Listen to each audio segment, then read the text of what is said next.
Provérbios, capítulo de número 1, versículo de número 14. E daí em diante a gente vai estar ministrando e até as 9. A hora que chegar o horário a gente para, tá bom? Glória a Deus, aleluia. Glória a Deus. Esse aqui está melhor. Podemos fazer a leitura? Somente o versículo 14. Todos encontraram? Amém? Glória a Deus. A palavra do Senhor nos diz assim: lança a tua sorte entre nós, e teremos todos uma só bolsa. Vamos ler o 15? Filho meu, não te ponhas a caminho com eles, desvia os teus pés das suas veredas. Amém? Feche seus olhos e repita após mim. Diga assim: Senhor, fala comigo. Eu preciso ouvir tua voz. Me ensina, me orienta, me edifica, em nome de Jesus. Assim você pode assentar e dar uma salva de palmas bem forte para Jesus.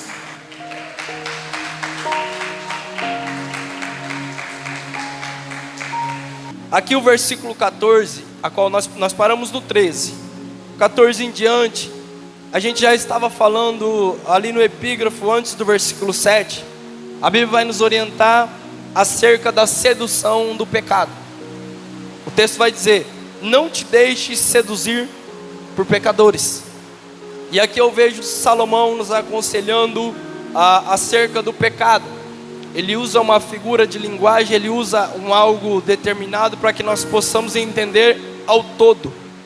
E ele vai falar assim no versículo 14, a qual nós lemos: lança a tua sorte entre nós, teremos todos uma só bolsa. Esse versículo, ele faz parte, irmãos, de um alerta. Sempre que Salomão vai orientar, ele nos tem como filho. Ou seja, a orientação de Deus a um filho, um filho amado. E aqui ele nos orienta como filho. Aqui é um pai dizendo para o filho sobre as influências dos ímpios. Ou seja, o cuidado que nós devemos ter com aquele que não professa a mesma fé ou não segue o mesmo caminho do que nós. Aqui ele fala sobre pecadores que fazem convites sedutores. E é o que nós mais sofremos, aos convites daqueles que tentam nos tirar do caminho, sim ou não? Reflita bem acerca das propostas, das amizades, daqueles que nos cercam fora do ambiente da igreja. A maioria deles, eles querem nos desviar, eles querem nos seduzir, eles querem nos afastar dos caminhos do Senhor. E aqui o texto, Provérbios, vai nos orientar acerca dessa sedução. Aqui ele fala que sobre a juventude que se ajunta, ou aqueles que, formam grupos para seguir um caminho reto, ou um caminho errado, perdão. Eles dizem assim: lança a tua sorte juntamente com nós, lança a tua sorte entre nós. Significa: venha participar conosco, faça parte do nosso grupo, entra nesse esquema junto conosco. Como eu disse aqui, ele fala de algo certo. Muita gente aplica esse texto para jogatinas, apostas. É aplicado muita gente, mas se você for ver num contexto geral, isso se aplica para a vida inteira, para todas as áreas da nossa vida. É sobre o cuidado que nós devemos ter com essas propostas que aparentemente vêm com ganho fácil. Aqui ele diz: lança a tua sorte, vamos lançar, vamos fazer um grupo, vamos nos ajuntar para fazer algo. Ele chama aqui para uma reunião, para uma comunhão saudável, aparentemente saudável. Mas é uma aliança, irmãos, baseada no erro. É uma aliança baseada no pecado e na injustiça. A ideia aqui não é fazer algo bom, a ideia aqui é para o mal. E aí ele vai dizer, reforçar o resultado. Ele vai dizer assim: teremos todo uma só bolsa, ou um só ganho. Aquilo que nós galgar, aquilo que nós conquistar junto, nós teremos nossa bolsa, vamos dividir junto. Diga que tudo aquilo que for adquirido, mesmo sendo de forma ilícita, será dividido. Veja só. Aí quando eu falo disso, eu me lembro do Brasil em que nós vivemos, né, Rodrigo?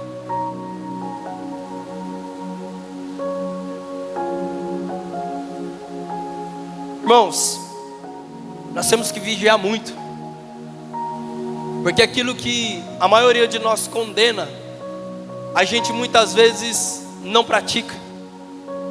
A gente fala muito sobre educação, né? A gente fala, mas o Brasil podia ter mais educação, e a gente não lê um livro por mês. A gente fala sobre muita questão de fome, o Brasil podia, né? Mas a gente não ajuda alguém necessitado. Então, isso me preocupa muito, porque nós como igreja na terra temos que fazer totalmente diferente. Nós temos que ser contrário às coisas do mundo, porque o mundo ele já está no maligno, eles é perdido. Para eles isso é normal, roubar é normal, trapacear é normal, fazer tudo errado é normal. Mas para nós que somos cristãos é totalmente diferente. Isso nós temos que condenar e afastar.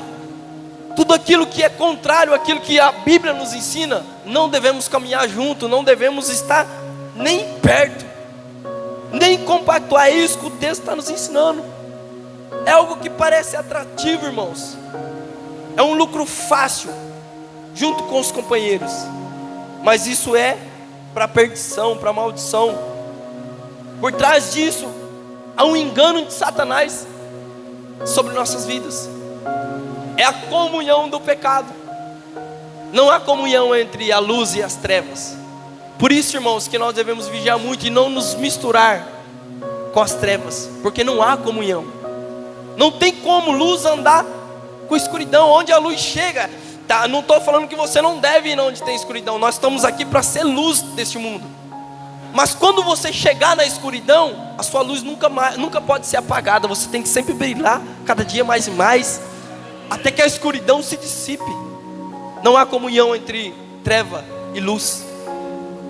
E esse tipo de proposta, irmãos, é uma proposta gananciosa, proposta de ganho fácil, rápido, mas injusto. É uma proposta de pertencimento, ou seja, desejo de fazer parte do grupo. Tem gente que se sente tão sozinha que prefere estar mal acompanhado. Tem gente que se sente tão solitária. Eu prefiro estar juntamente com meus amigos da escola que só fala palavrão, que só fala, conta piada, do que estar sozinho. Sabe o que você tem que entender? Uma coisa, isso é muito lindo. Você nunca está sozinho. Dentro de você mora o Espírito Santo. Quando você estiver sentindo sozinho, conversa com Jesus. Senta na cama assim, eu falo, quantas vezes eu já fiz isso? Eu sento assim na minha cama, eu não sei, lá perto. Eu falo para Jesus, Jesus, senta aqui comigo. Vamos bater um papo. E ali eu me abro para Jesus, porque, irmão, é tanta coisa. Faça isso. Você vai ver o alívio que sua alma vai sentir. Não tem coisa melhor do que falar com Deus. Não tem coisa melhor do que, sabe, se entregar a todos os seus problemas, sentar assim e se abrir com Ele. É melhor do que você falar para o teu vizinho ou para a tua amiga, e ela vai espalhar para todo mundo. Cuidado com as companhias. Cuidado com as propostas, as atrações que o mundo nos traz. Tudo isso é ilusão, irmãos. Ilusão. Todos acham que vão sair ganhando, né? Muitos acham que estão. A ideia é essa. A ideia de vai dar tudo certo. Mas na prática, irmão, o texto revela que o pecado muitas vezes se apresenta como algo bom. Dificilmente o pecado vai se... Eu digo que quase impossível o pecado se apresentar como algo bom, como algo ruim, perdão. É sempre como algo bom. É sempre como uma oportunidade boa. É sempre como algo agradável, como algo desejável, como algo vantajoso. Eu não quero ser hipócrita, e eu também não quero que ninguém seja. Mas eu vou perguntar para vocês: o pecado é atrativo, é agradável, é gostoso, sim ou não? Não tem medo não, vou pôr vocês de banco não, fica tranquilo. Vou perguntar novamente: o pecado é gostoso, irmão, sim ou não?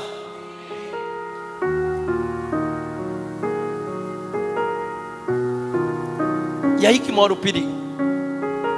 E aí que está a vigilância nossa constante. Porque algo é agradável, é bom, aparentemente é vantajoso. Porém esse acordo, porém esse pacto que você faz é destrutivo. Não só para o físico, mas também para o espiritual. E isso, sem dúvida nenhuma, vai te levar à ruína. Vai te levar, sabe, a uma vida complicadíssima. Vamos continuar. Olha o que ele diz no versículo 15: filho meu, não andes no caminho com eles, guarda os seus pés das suas veredas, guarda das suas veredas os seus pés.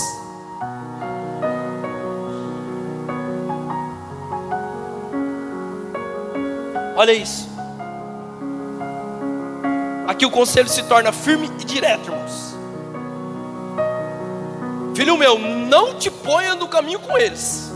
Olha a orientação de Deus para nós. Desvia os teus pés das suas veredas.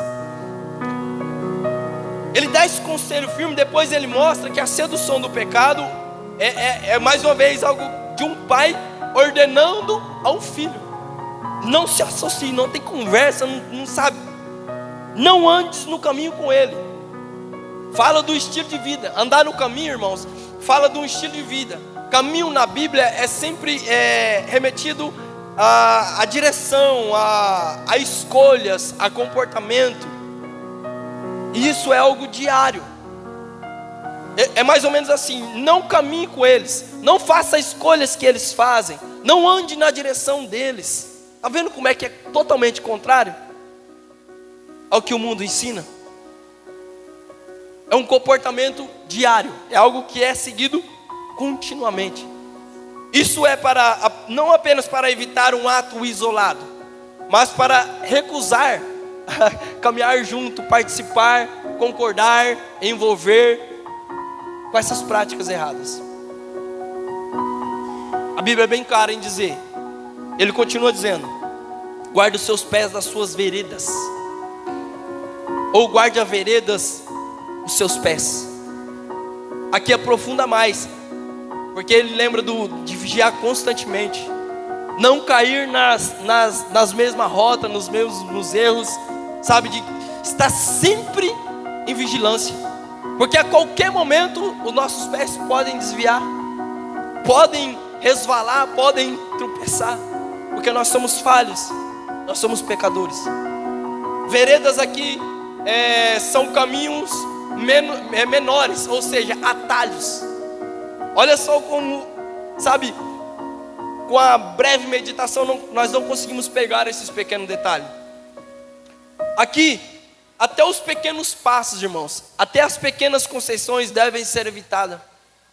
Muitos dizem assim: não, mas é só um pecadinho, é só uma mentirinha, é só um desviozinho, é algo que, sabe, é pequenininho, não vai fazer diferença.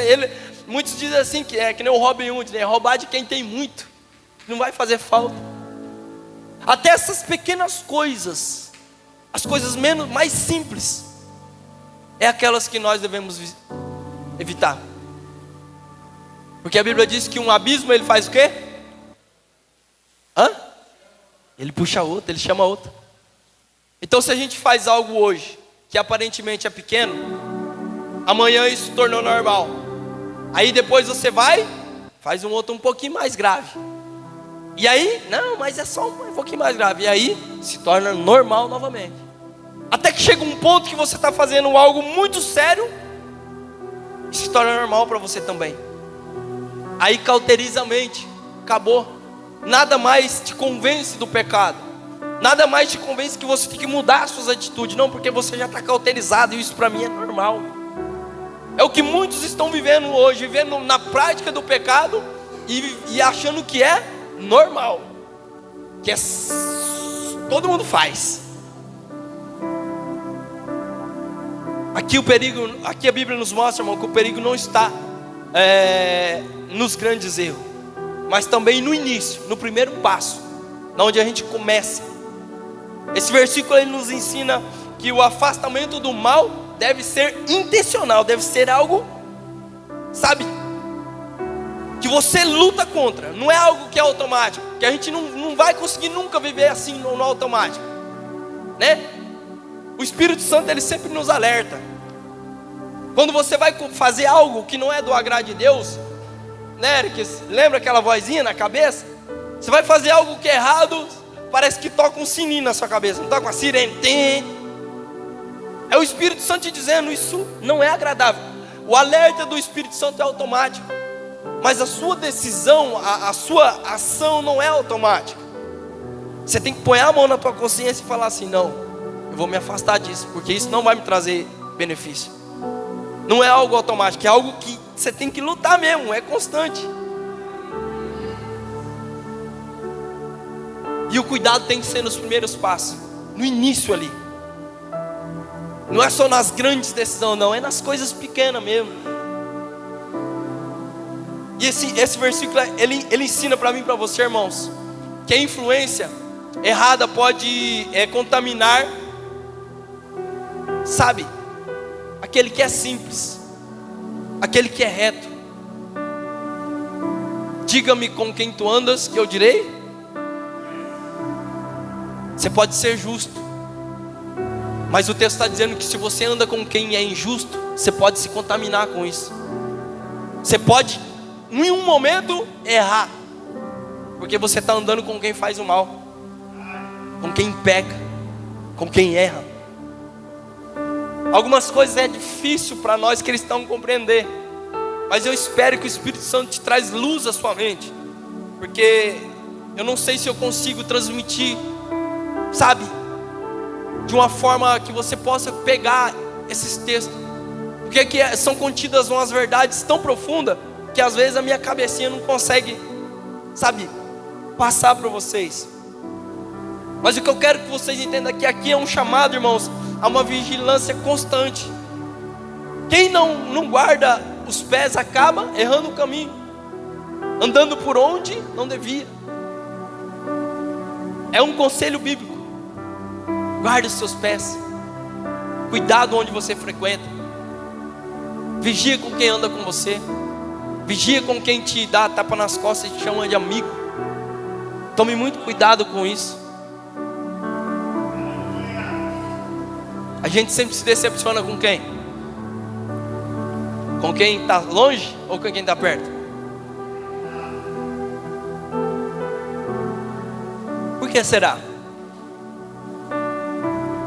Porque quem está longe não me atinge, não faz diferença o que fala, o que pensa, o que faz, o que deixa.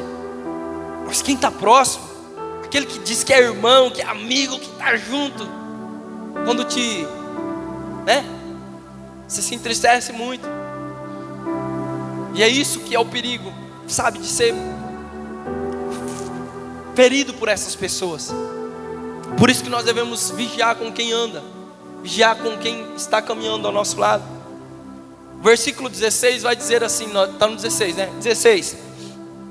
Porque os seus pés correm para fazer o quê? E se apressam a fazer o quê?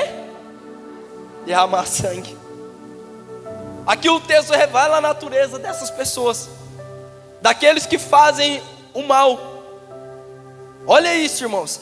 Esse versículo ele deixa bem claro que por trás da aparência de amizade, de vantagem, existe uma inclinação profunda para o mal.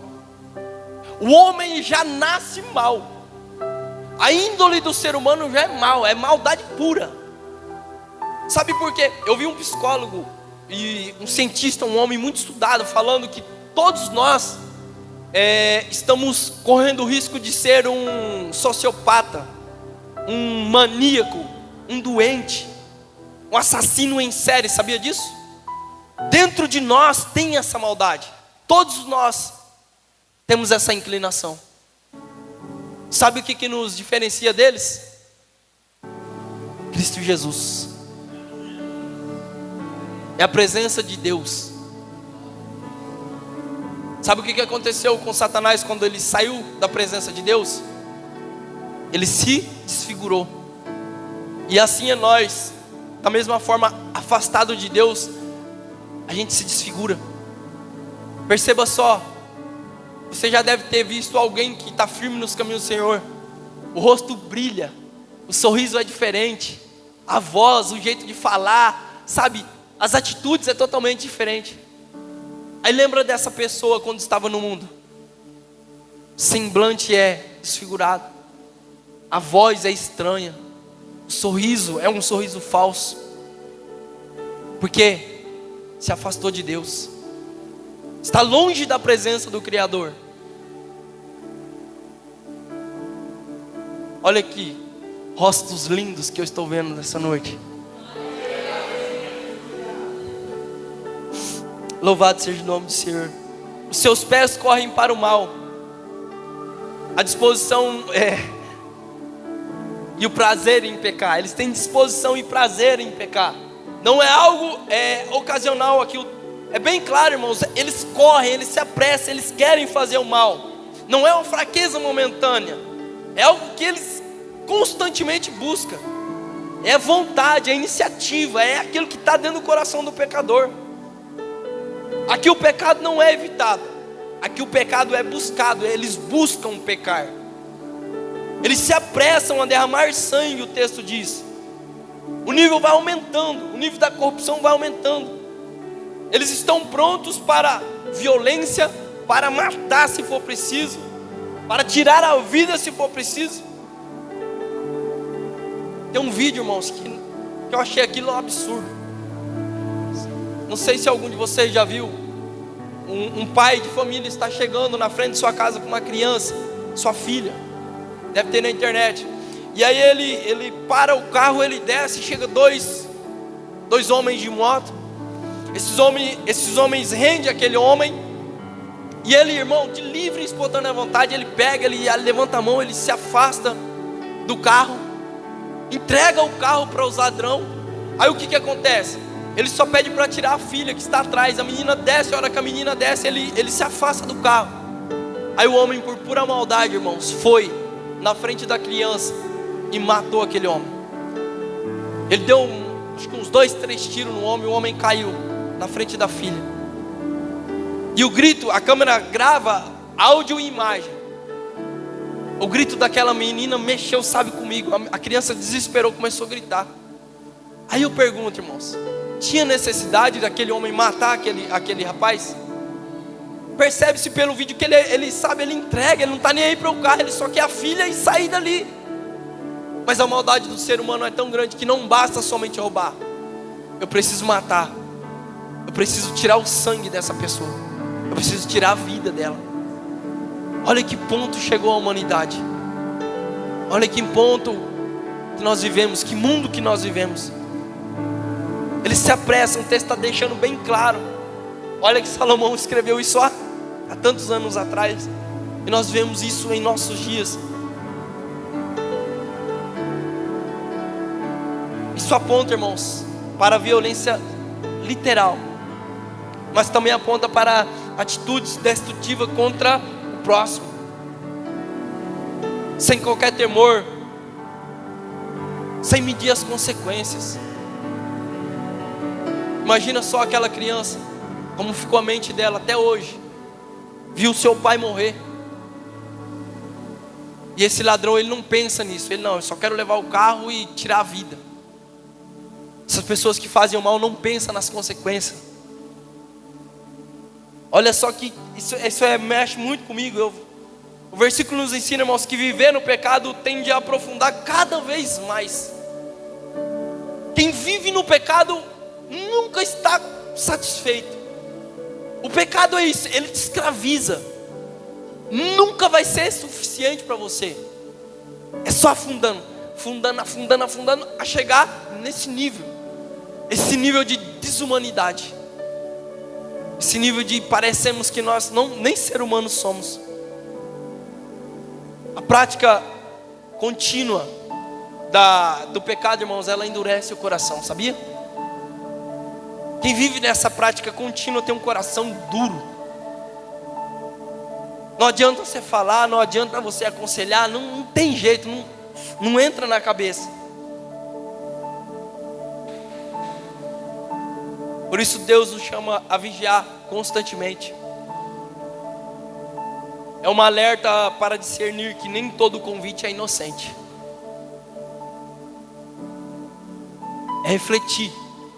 Sempre que vier algo, né, um convite, uma proposta, sabe, um amigo ou alguma coisa que chega ao teu ouvido, para antes de decidir e falar assim, não, vamos. Pensa, isso é do agrado de Deus? Isso vai trazer bens para a minha vida ou eu estou caminhando por caminhos tortuosos? Muita gente se fere nisso.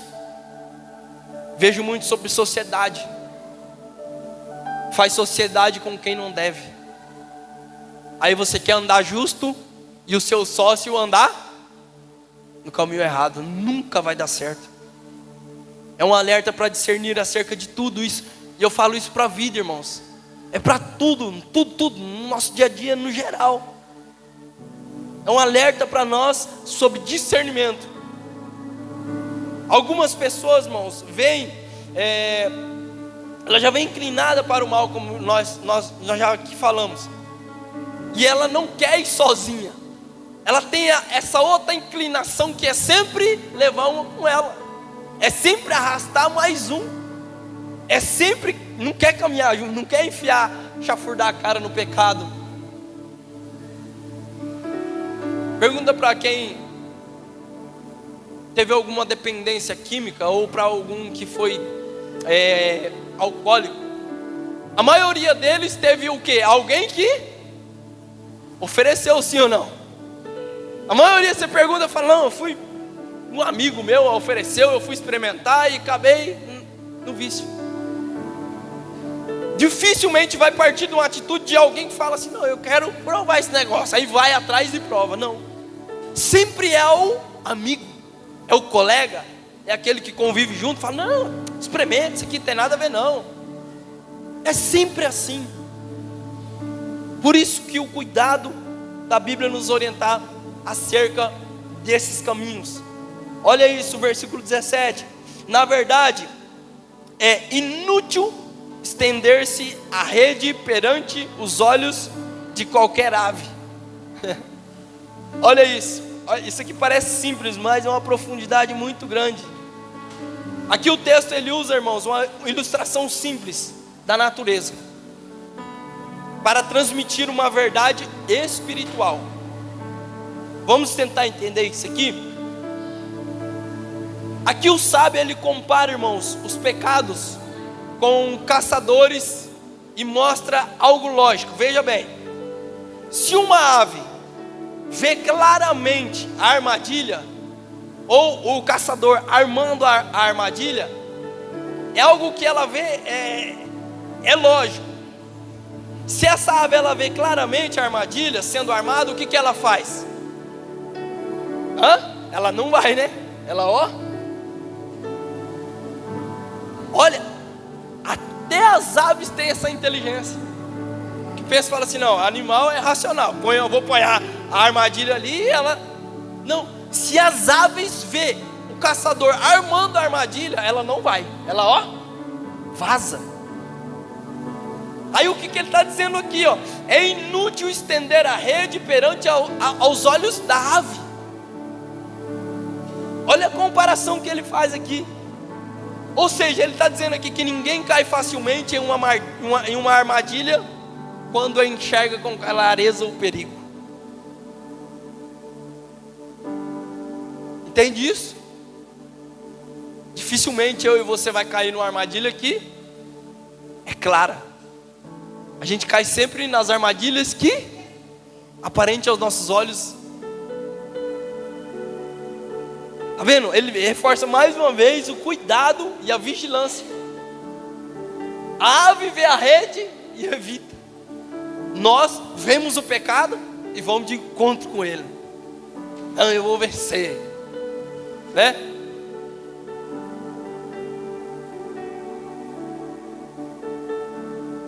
Mas aqui, irmãos, Pai, Deus deixa bem claro, Ele revela ao filho o perigo do pecado.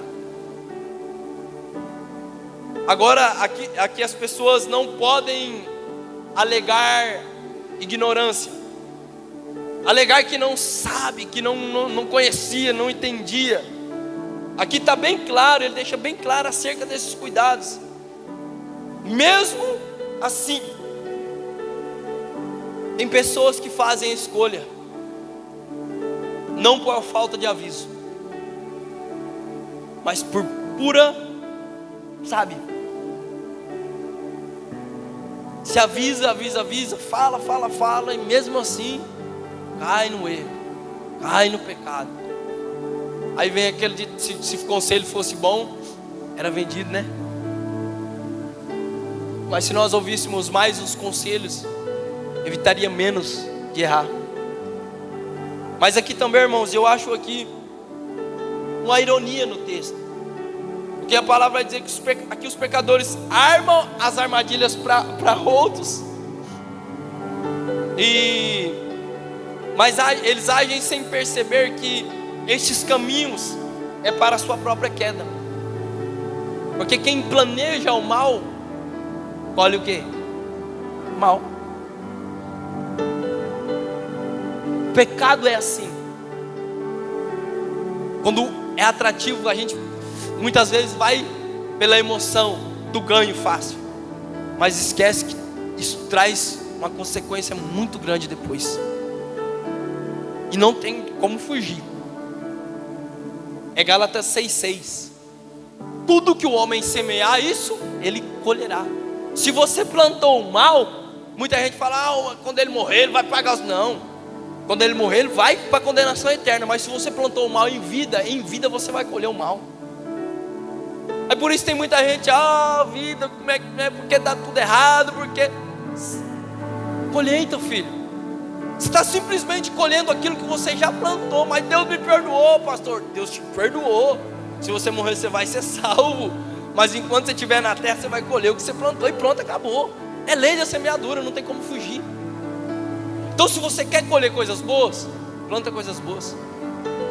Se você quer viver o bem, sabe, aquilo que Deus tem para você nessa terra, porque o que Deus tem é bom, perfeito e agradável.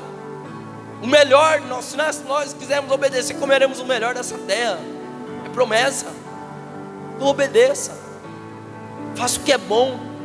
Fuja do pecado. Viva uma vida em santidade. Estava falando com o irmão Walter. Sabe o que é o problema de muitos? Vem para a igreja, né? Teve uma vida arrebentada, vem para a igreja. Aí as coisas não dão certo como queria. O que faz?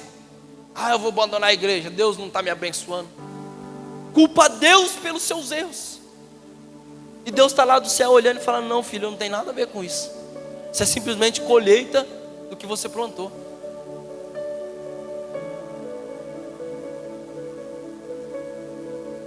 Aqui, diferente das aves, ao ver o perigo, esses pecadores eles continuam avançando, mesmo que o fim seja destruição.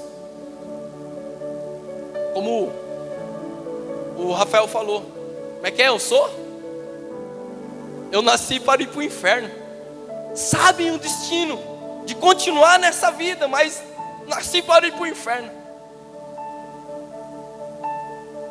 Apocalipse diz que Deus, Ele fez o inferno para o diabo e seus anjos. O inferno não foi feito para mim e para você. Deus fez um céu para mim e para você. Deus fez uma morada celestial. Deus fez algo lindo e perfeito. Só que Ele te disse assim, escolha.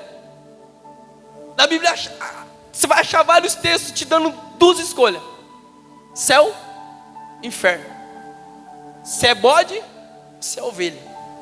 Você entra pela porta estreita ou pela porta larga? Sim ou não?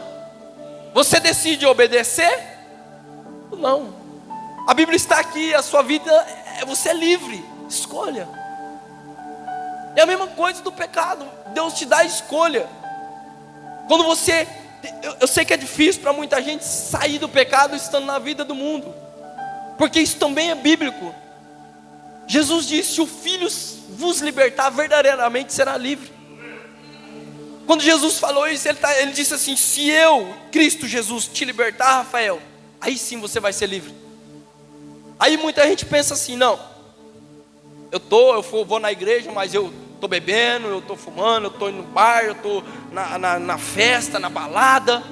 Eu preciso parar primeiro para poder ir para a igreja. É assim ou não é? Mas você tem que entender que sem Cristo Jesus você não consegue parar, meu querido. Aí é o Filho, que Filho? Jesus que te liberta. E quando Jesus te liberta, verdadeiramente você é livre. Aí você para, você larga facilmente. Porque enquanto você estiver tentando com as suas forças, você não consegue. Mas quando você se entrega para Cristo, fala: Cristo, Jesus, eu tenho esse probleminha aqui, eu preciso que o Senhor me ajude. Aí sim Deus te liberta. Aí sim você é verdadeiramente livre. Se você tentar sair do pecado no pecado, você nunca vai conseguir. Nunca vai conseguir.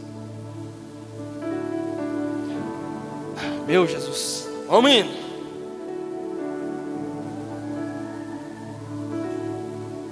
Versículo 18, irmãos.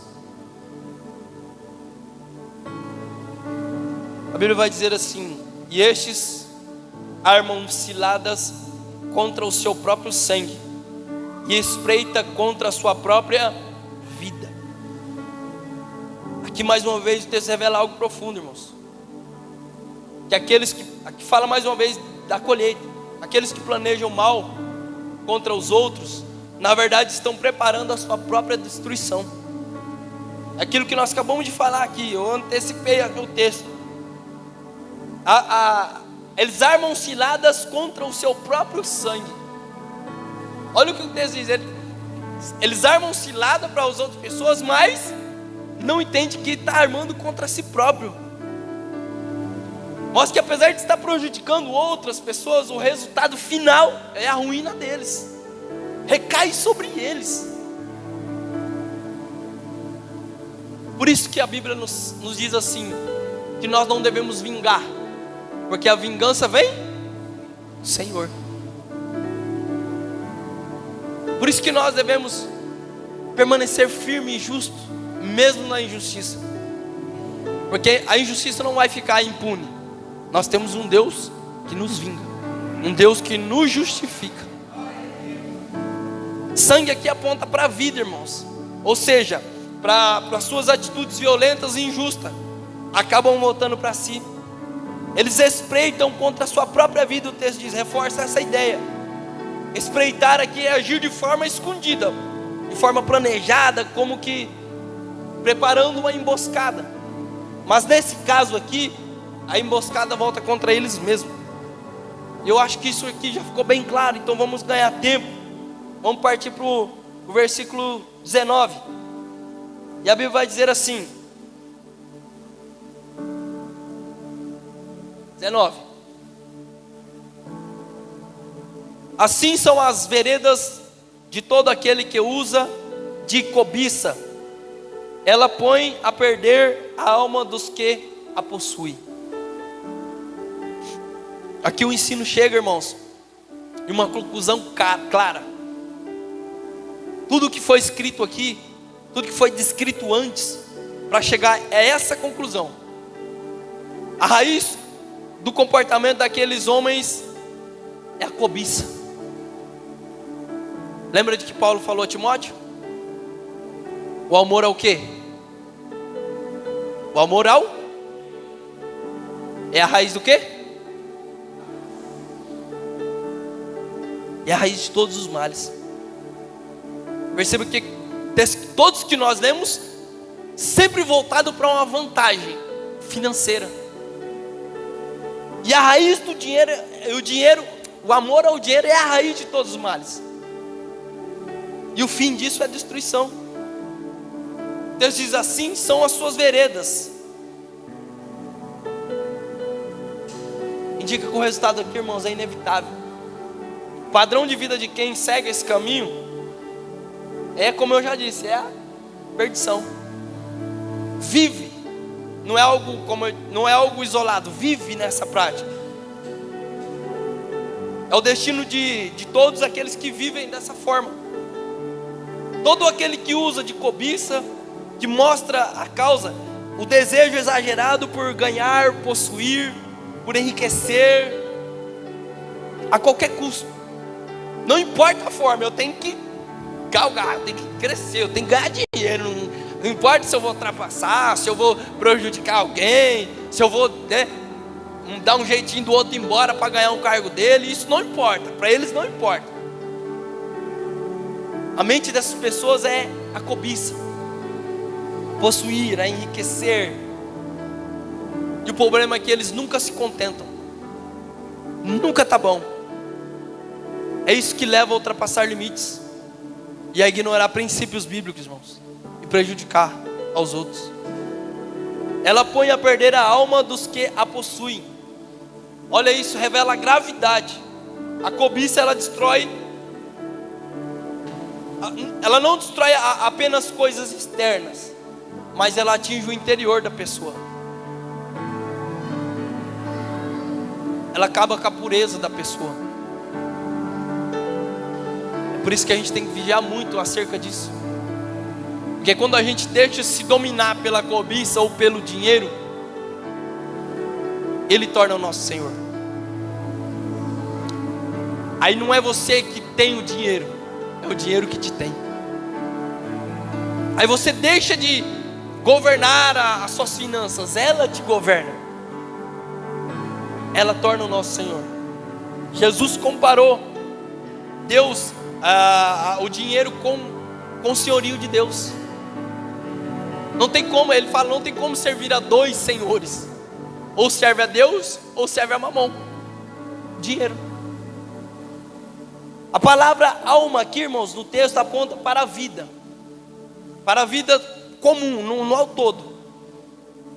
Sabe, é algo espiritual, moral e até físico. Ela destrói a alma. Ela destrói o espiritual, ela destrói a moral, ela destrói o físico do ser humano. Tem gente que é tão pobre, olha essa frase que veio à mente agora. Tem gente que é tão pobre, tão pobre, tão pobre, que a única coisa que ela tem, sabe o que é? O dinheiro. É tão pobre que a única coisa que tem é o dinheiro. Não tem paz, não tem família, não tem amigos, não tem nada. Nem para dormir não tem sossego. Por isso que é melhor ser um pobre, feliz e honrado, do que um rico, tendo só dinheiro. Esse versículo nos ensina, irmãos, que a cobiça começa no coração, mas termina na destruição completa. O problema aqui não é apenas o ato errado, mas o desejo que domina a pessoa. Tudo aquilo que te domina é pecado. Aqui eu já falo no geral. Paulo diz, tudo é lícito, mas nem tudo me convém. Não me deixarei dominar por nenhuma delas. Eu falo para tem gente que não, quem não consegue ficar sem tomar um cafezinho. Olha, vocês vigiam. Não deixa isso de dominar não. Se dominar torna pecado, né, não, Rodrigo? Um dia tá matando e morrendo por causa de um cafezinho. Eu amo um cafezinho, irmãos, mas se eu ficar sem também não. Mas é um exemplo de tudo aquilo que você faz em excesso acaba te dominando, se torna vício, e vício é pecado. Tem gente que pensa que vício é só as coisas, né, que é bem exposta, que é viciante. Não. Se você tem algo que é constante, que você não consigo ficar sem, isso é vício, e é pecado. Não vou falar nada para as irmãs do chocolate, né, as irmãs, de outras coisas mais. Por isso que devemos vigiar.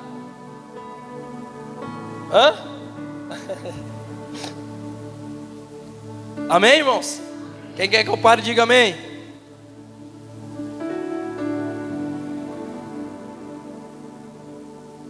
Vocês estão ligeiros, né?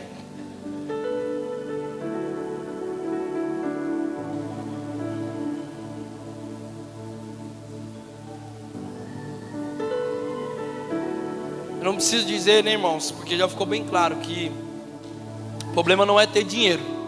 Isso ficou bem claro. O problema não é ter bens.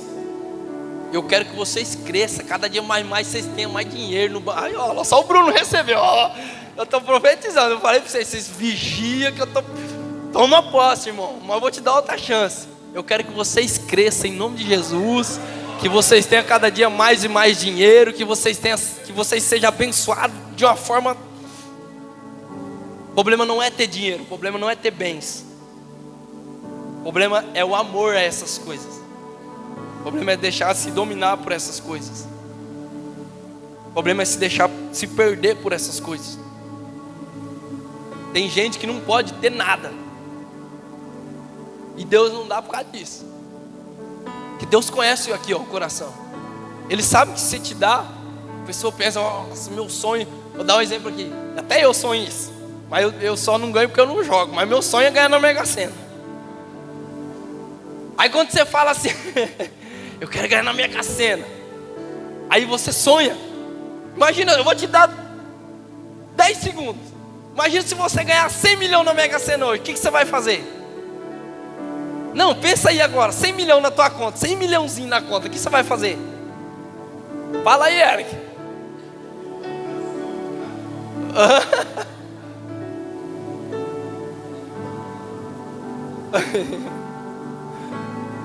A gente pensa, eu falo para a pastora, eu falo, não, nós não pode ganhar na Mega Sena não. Nós sem dinheiro, nós gostamos de passear, imagina com dinheiro, Rodrigo.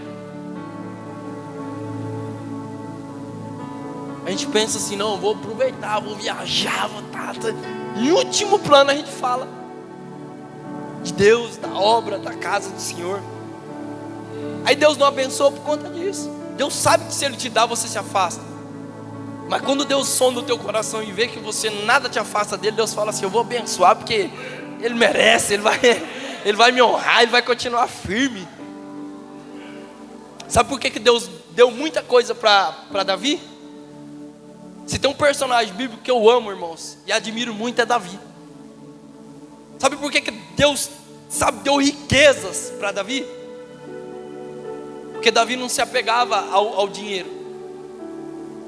Quando Davi, você vai ver o coração de Davi, por isso que é o homem segundo o coração de Deus.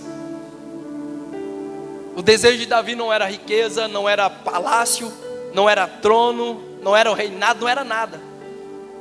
Tem um salmo que ele diz assim, o meu anseio é morar nos teus átrios. Ele diz assim, não, eu não quero ir vir cultuar, a minha vontade é morar. Ele diz, uma coisa vou pedir ao Senhor, que o Senhor me deixe viver aqui neste lugar todos os dias da minha vida. Ele preparou a Bíblia diz, irmãos, com o tesouro de Davi, ele separou as suas melhores coisas, e fez o quê? Ele ofereceu a Deus para a construção de um templo para o Senhor. Ele pegou as suas melhores riquezas e ofereceu ao Senhor, para quê? Para construir o templo. O anseio, o desejo dele era construir o templo. Mas Deus falou, não, sua mão é manchada de sangue. Mas por conta do teu amor, pelo seu desejo, a minha casa, Davi, eu vou permitir que o seu filho, Salomão, construa o templo. Aí sabe o que ele fez? Deus, se eu não posso construir, pelo menos me deixa eu ofertar na casa do Senhor, dar aquilo que eu tenho de mais precioso, para construir o templo para o Senhor. Vai estudar, irmãos, como era o templo de Salomão. Até a calçada do templo era de ouro maciço, ouro puro, dado por Davi. A maior parte foi dado por Davi. Davi juntou esse tesouro todo. É um homem que não se apega ao dinheiro, e Deus só prosperou Davi. Foi o reinado com mais paz e prosperidade, foi o reinado de Davi. Por isso, entre os reis, Davi é o top. Mas vamos continuar. Versículo 20 diz assim: a sabedoria. Aí ele já muda um pouquinho a conversa aqui, né? Olha o que ele diz: a sabedoria clama lá fora, pelas ruas levanta a sua voz. Depois, irmãos, de mostrar o caminho dos pecadores e as suas consequências, aqui Salomão ele muda o foco do texto. Aqui surge a sabedoria como alguém que fala, alguém que clama, alguém que alerta, alguém que chama. E o que essa sabedoria faz? A sabedoria, ela clama lá fora. Perceba que ele apresenta a sabedoria aqui, irmãos, como algo acessível. Perdão. Como algo público. Sabedoria, ela não fica nos lugares escondidos, ocultos, não. Ele está dizendo que a sabedoria, ela clama, é o sentido de lá fora, é um sentido de disponível para todos. Deus quer que todos tenham conhecimento da palavra e que todos sejam sábios. Aqui é para todos que quiserem ouvir. Aí eu sempre reforço em dizer: culto de quarta-feira, metade, culto da palavra. Metade da igreja, 50%. E olha lá, culto de domingo, a igreja lota. Vocês percebem por que a sabedoria, ela clama? A necessidade dela clamar, Renato, de gritar: ei, vem aprender, vem conhecer, vem ser instruído. São poucos que querem. Muitos querem o culto da revelação, tem lá o cardzinho, a igreja lá. Aqui revelação, cantor famoso, pregador famoso e tudo mais. E uma fila enorme na porta da igreja. Quem já viu esse cardzinho lá, a fotinha? Aí aqui é a igrejinha. Oração, hino da harpa, pregação da palavra, culto de doutrina. Aí 2, 3 gatos pingados lá na frente da igreja. Porque isso não atrai a multidão. O que atrai a multidão é a revelação. É aquele que fala o CPF, aquele que abençoa lá, olha, a chave do carro, a chave da casa. Aí eu te pergunto: o que adianta você ter tudo isso e caminhar passo largo para o inferno? Você vai levar tudo isso para o inferno? Não vai. O culto da palavra é um culto mais, que dá sono, Renato? Tem hora que a gente dá umas queixadas no peito assim. Mas não sei para você, mas se eu tivesse aí sentado, é o culto que mais me alegra, é o culto que mais me enche, eu amo, irmãos. Se tem pregador que prega a palavra, meu olho brilha, eu fico olhando assim. Eliseu Rodrigues, falei: rapaz, esse homem, pastor Josué Brandão, tem uns caras que falam: rapaz, de onde esses homens tiram isso, meu Deus? É lindo demais, eu amo. Aprenda a valorizar, aprenda a amar os cultos de quarta-feira, culto de segunda, culto da oração. Aqui o verbo clama, mostra a intensidade, não é um sussurro, é um grito, é um chamado forte e insistente. Por isso que eu insisto e sempre vou fazer isso. Queira você ou não, agrade a você ou não, vocês vindo ou não, se tiver um crente aqui, eu vou pregar provérbio da mesma forma. A Bíblia diz que pelas ruas, irmãos, olha isso, pelas ruas levanta a voz. Reforça isso aqui, a ideia de lugares de movimento, onde há pessoas de tudo quanto é tipo, pelas ruas. Deus não quer só orientar quem está aqui.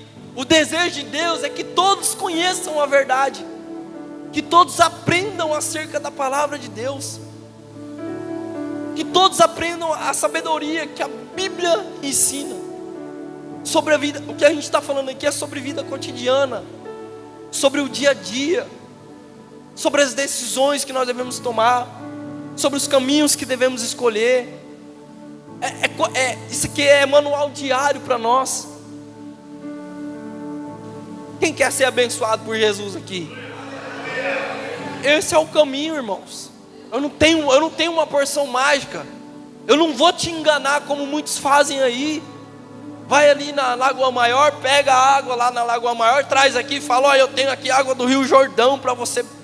Se você lambrecar a cara, vai lavar e vai virar. Não, eu não vou te enganar nunca. Eu não vou mentir para você nunca. Eu tenho aqui o que te limpa, o que te liberta, o que te transforma. E não tem outro caminho, não tem o que fazer. É isso aqui. Se observássemos mais a palavra, eu já falei isso aqui, eu nem sei quantas vezes. Se nós observássemos mais a palavra, nós erraríamos menos, irmãos. Tanta decisão errada que nós tomamos, pensando que é para o nosso bem, e acaba trazendo perdição e maldição. Atraso de vida, perder muito tempo com bobeira, e a vida, ó, é um sopro.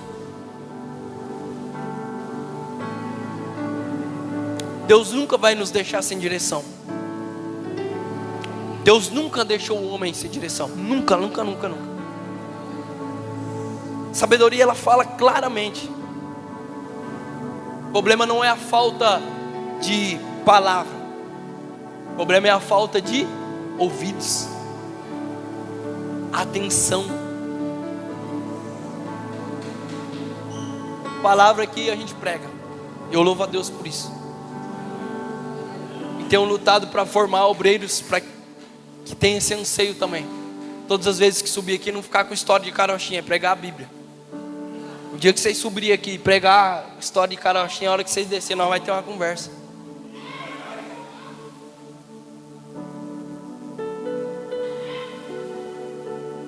O problema não é a falta de palavra, repito.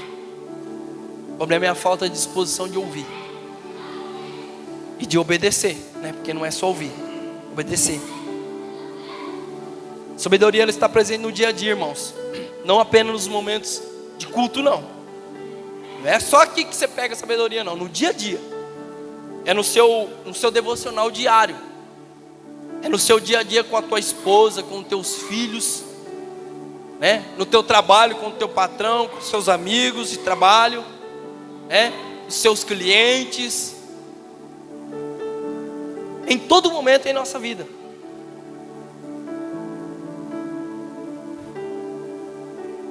Como a sabedoria, aqui é como a sabedoria estivesse, sabe, chamando constantemente, advertindo, orientando, tentando impedir o erro, tentando impedir que as pessoas sigam um caminho errado, um caminho de destruição.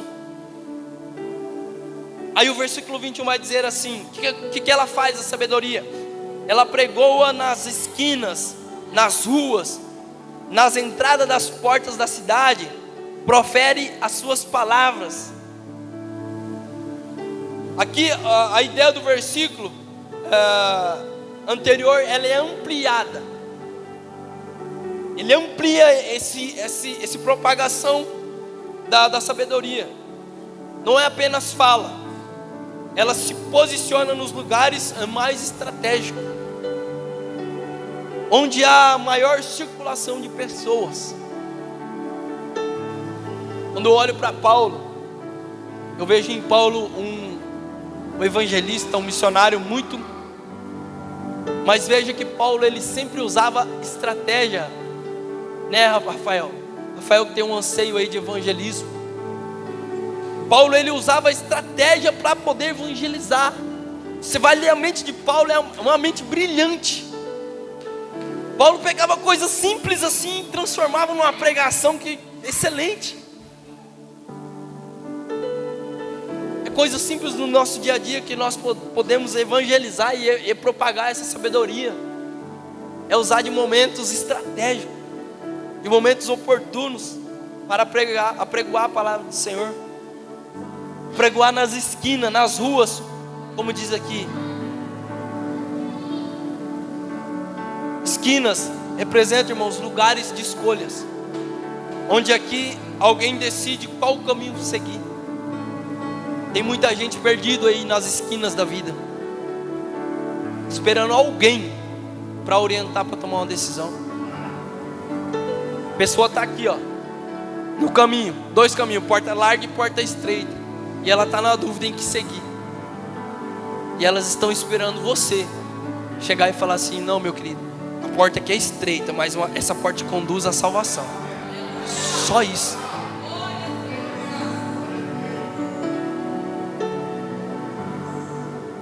Dez minutinhos, 5 minutos eu já encerro.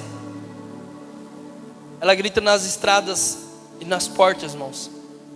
Refere-se às portas das cidades aqui, que eram locais de reunião, eram locais de ajuntamento, eram locais de negócios.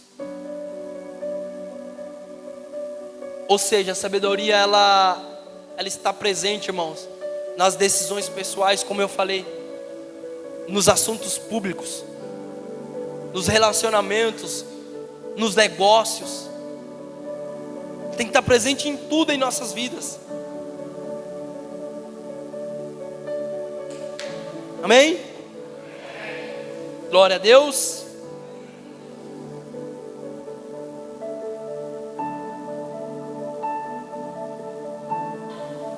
Aí eu amo porque Deus fala no secreto, lá no Mateus 6,6, mas também Deus fala nos lugares públicos. Deus fala tanto no secreto quanto no público. Deus sempre nos mostra a decisão a tomar. Aí cabe a nós ouvirmos ou ignorar essa voz. O 22 vai dizer assim.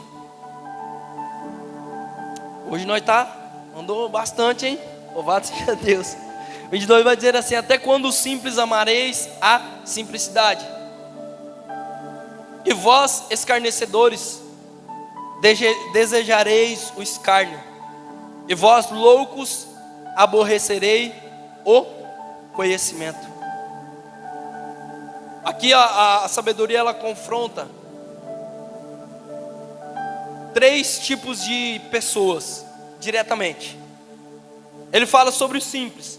Até quando o simples amará a simplicidade? Olha isso. Os simples aqui, irmãos, são aqueles que são ingênuos, sem firmeza, aqueles que são facilmente influenciados. Aí o famoso pau torto que nunca se direita. Eu nasci assim, eu cresci assim, vou morrer assim. Permanece sempre ingênuo, nunca cresce, nunca se evolui, nunca tem maturidade, nem física, nem espiritual, sabe? Não, eu quero continuar do jeito que estou. Aí é facilmente enganado, é facilmente engodado, é facilmente levado, né, no que Paulo fala a Timóteo também, no ventre de qualquer doutrina. Vai na igreja, aí vem um, pega o microfone e fala um absurdo. Aí o simples, ô glória! Fala mesmo, Jesus! E o homem está falando uma barbaridade aqui e o simples está lá. Aí o texto nos chama a essa... Até quando você vai ficar simples aí, ó? Comendo papinha. Paulo fala disso. Até quando vocês vão ser meninos? Tomando leite de peito, leite materno. Paulo fala, não, vocês têm que crescer. Vocês têm que comer mocotó. Comer buchada de... Olha lá, comer buchada de bode. Como é que é buchada de bode? Comida forte. Comida que sustenta. Até quando o simples vai ficar na sua simplicidade? Aí ele fala sobre também, aqui não é apenas, irmãos, a falta de conhecimento. Porque a pessoa que tem falta de conhecimento é uma coisa, né? Eu não julgo. Mas aquele que tem a oportunidade de conhecer, mas não quer crescimento, aí esse sim. É esse que a Bíblia está confrontando. Ama permanecer na simplicidade, no erro. Eles não buscam crescer. Eles não buscam evoluir.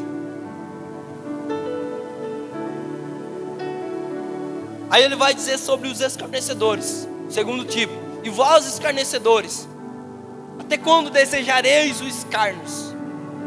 Escarnecedor aqui, irmãos, são aqueles que zombam, que desprezam. Sabe que, certo, que tratam a verdade com desprezo. É o texto de Salmos, se não me engano é Salmos, que fala para nós, e Salmos 1, né? É Salmos 1. Eu vou até ler, acabando o tempinho, mas eu vou caçar. Isso, é Salmos 1. Bem-aventurado o varão que não anda segundo o conselho dos ímpios, nem se detém no caminho dos pecadores, nem se assenta na onde? Na roda dos escarnecedores. É o que o texto está dizendo aqui, ó. Escarnecedor é aquele que brinca com o santo, com o sagrado, profana aquilo que é santo, brinca com línguas estranhas, brinca com os textos da Bíblia, zomba dos cristãos, finge lá o que está com o Espírito Santo e faz aquele. São escarnecedores. E sabe o que me indigna muito?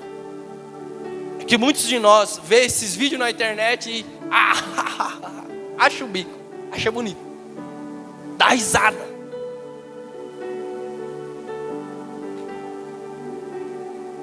Até quando os escarnecedores zombarão, desprezarão da palavra de Deus? Até quando? Tem desprezo, zomba com, sabe, meus irmãos, o que a gente tem visto nesse mundo afora aí? No nosso Brasil, no carnaval, o que estão aprontando no carnaval, festa da carnalidade? Zombando, zombaria. E o que me... acham que vão ficar impune, acham que vão fazer o que quiserem da imagem do nosso Cristo, e tudo vai ficar assim, ó. Imagina só, irmãos, o dia que sentar frente a frente ao justo juiz. Que Deus tenha misericórdia dessas vidas e que eles se arrependam antes que venha o dia do Senhor. E nossa oração tem que ser sempre essa: condenar sempre a atitude, mas sempre orar por essas vidas, porque eles carecem das nossas orações. São pessoas que estão totalmente, sabe, enganadas e engodadas por Satanás.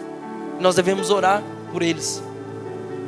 E ele fecha dizendo sobre os loucos: e vós, loucos, aborrecereis o conhecimento? Loucos aqui, irmãos, na linguagem bíblica, são aqueles que rejeitam a sabedoria de forma consciente. Olha só, é o que eu digo. Se está pregando palavra e você não quer ouvir, pastor, não veio a hora de dar 9 horas, o senhor acabar a escuta para mim ir embora. Sabe o que a Bíblia está chamando você? De louco. Você está desprezando o conhecimento, você é louco. Aí o texto vai dizer, aqui não é apenas que aqueles que ignoram, aqueles que, sabe, mas também que odeiam o conhecimento, aqueles que resistem à verdade, que não querem ser ensinados. Quantas vezes você vai pregar para alguém, começa a falar, a hora que ele vê que você está entrando no evangelismo, ele, não quero saber disso não, eles desprezam. A Bíblia chama esses de loucos. São loucos que resistem ao conhecimento, que não querem saber da verdade, não querem ser ensinados. E a repetição aqui é contínua. Até quando? Ele revela a urgência. Tem um texto bíblico que fala que um dia haverá fome nessa terra. E a fome não é de pão e água, mas a fome é do quê? Da palavra de Deus. Vai chegar um momento em que ninguém vai pregar mais Bíblia. Ninguém vai mais pregar a verdade. Vai chegar um momento em que para se ouvir uma palavra vai ser difícil. A humanidade vai ter fome. O que hoje muitos não têm, nesse dia vai ter. Vai ansiar de ouvir um versículo. Eu queria ir numa igreja ouvir um versículo bíblico, porque a igreja que eu vou é só bagunça. Vai ter fome da palavra de Deus. Então aproveite, irmãos, e come desse banquete que Deus está servindo para vocês. Até quando revela essa urgência? A sabedoria está dizendo, já houve um tempo suficiente aqui de oportunidade. Mesmo essas pessoas ouvindo, tendo essas oportunidades, continuam no erro. E eu fecho dizendo, nesse versículo, ele ensina que o problema do homem não é só a ignorância. O problema do homem, irmãos, é a resistência à mudança. Isso fica bem claro. O problema da humanidade é a resistência à mudança. É tão confortável lá no mundo, fazendo as coisas erradas, que aqui de fato, aqui é um negócio mais estreito. Aqui, se você está aqui, você quer viver, você quer morar no céu. E para você morar no céu, tem uma lei que governa e que rege o céu. E aqui nós já acostumamos com essa lei. Agora o mundo não, o mundo está aí, ó, jaz no maligno. E o problema dessas pessoas é essa resistência à mudança. Muitos não querem mudar. Muitos acham que é tão bom viver no mundo, né, para viver enclausurado dentro de uma igreja com seus dogmas, as suas doutrinas e as suas regras. É muito difícil. E existe nível de rejeição, irmãos, desde a simplicidade até o desprezo total. Tem gente que não vem à igreja, que não tem um conhecimento maior da palavra, porque são pessoas de fato simples, pessoas que têm difícil, mas assim, não me entenda mal, irmãos, que já é mais velhinho, mas pessoas mais idosas têm essa dificuldade de compreender. Se nunca pregaram o evangelho para ela, quando você vai explicar, é mais difícil dela compreender. Mas não é por descaso, não, já é mais simplicidade mesmo, simplicidade de coração. Mas tem gente que conhece a Bíblia mais do que eu, mais do que o mundo. Tem pessoas, e ateus, eu vou arriscar dizer, ateus conhecem mais a Bíblia do que muito teólogo. Esses têm um conhecimento enorme, mas eles têm um desprezo total da palavra de Deus. Permanecem no erro por pura escolha, por puro endurecimento de coração. 9 horas. Coloque sobre os seus pés. Nós vamos encerrar.